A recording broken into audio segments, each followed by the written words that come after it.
La cara oculta de la psicofonía. En memoria a Sinesio Darnell. La psicofonía es el fenómeno paranormal más imprescindible de todos cuantos se incluyen en el universo del misterio.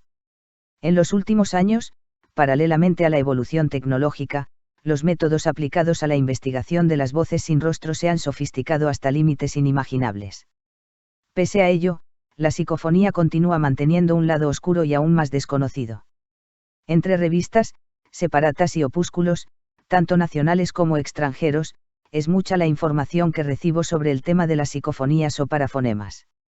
En el estudio comparado de toda esta documentación, se observa, salvo honrosas excepciones, un denominador común, y este es el matiz de las comunicaciones.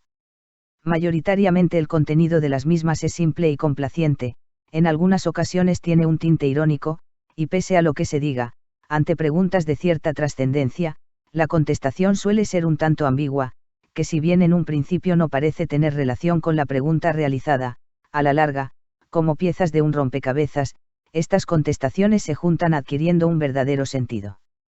El sonógrafo es un analizador electroacústico de frecuencias que graban sobre una señal las principales características del fenómeno verbal. Reproduce las 3 dimensiones del sonido.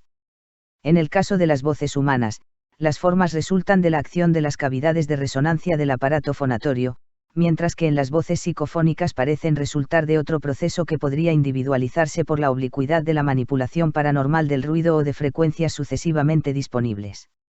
En fin, me parece que se ha reunido un máximo de elementos para poder afirmar la real paranormalidad física de las voces psicofónicas, puesto que tanto las grabaciones objetivas, como los sonogramas, demuestran que la frecuencia está ausente en las voces psicofónicas, siendo dado que en las voces humanas esta viene determinada por las vibraciones de las cuerdas vocales.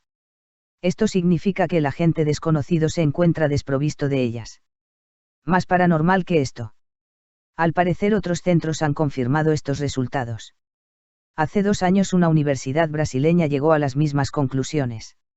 Durante los días 22, 23 y 24 de septiembre de 2001 fui invitado a dar unas conferencias en la localidad italiana de Católica, en la costa del Adriático, a un congreso internacional de transcomunicación. Desde mi punto de vista cabe destacar la documentadísima conferencia dada por el ingeniero en electrónica Daniele Gala, especializado en el estudio computarizado del espectro de las grabaciones paranormales. Este investigador reafirma lo dicho por el Instituto Faraharis, de que las voces psicofónicas presentan una estructura muy diferente a la humana. Afirma que el monograma de una psicofonía comparado con la voz grabada sobre una cinta de esa persona en vida coincide en un 95% en el espectro, sin aparecer en la psicofonía las características de la voz emitida por las cuerdas vocales.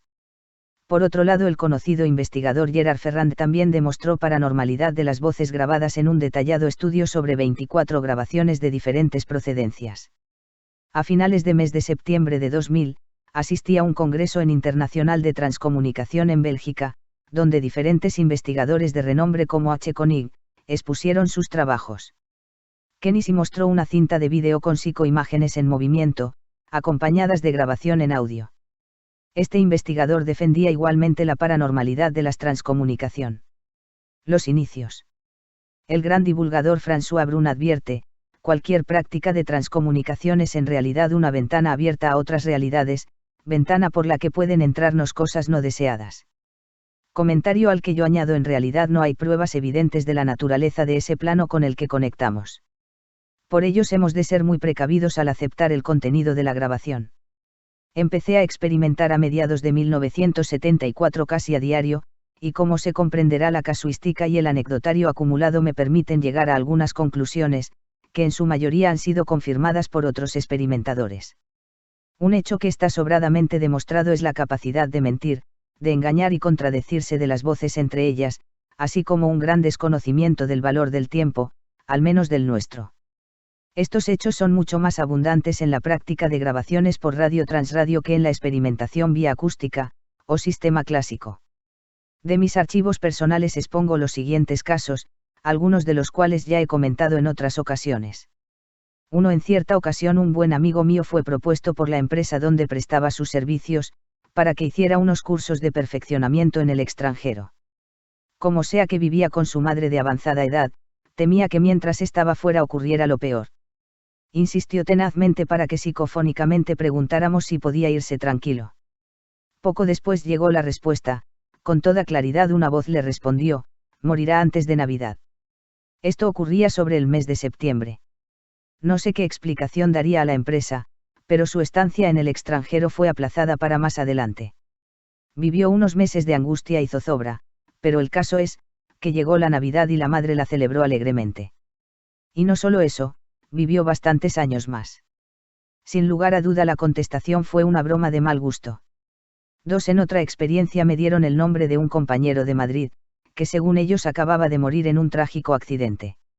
No me atreví a llamar a su casa, pues preferí dejar pasar unos días. En el mes de marzo de aquel mismo año, mi buen amigo el padre José María Pilón, me invitó a dar una conferencia en el Salón Borja de Madrid. Al llegar a la capital y transitar por el largo andén de la estación de Chamartín, alguien me dio una palmada en la espalda, me volví, y cuál no sería mi sorpresa, agradable sorpresa, al contemplar el sonriente rostro de mi amigo, presuntamente fallecido. 3. El caso más evidente de la poca fiabilidad de algunas grabaciones es aquel en el que una voz que creí reconocer me comunicó, después de identificarse, que acababa de morir y necesitaba ayuda.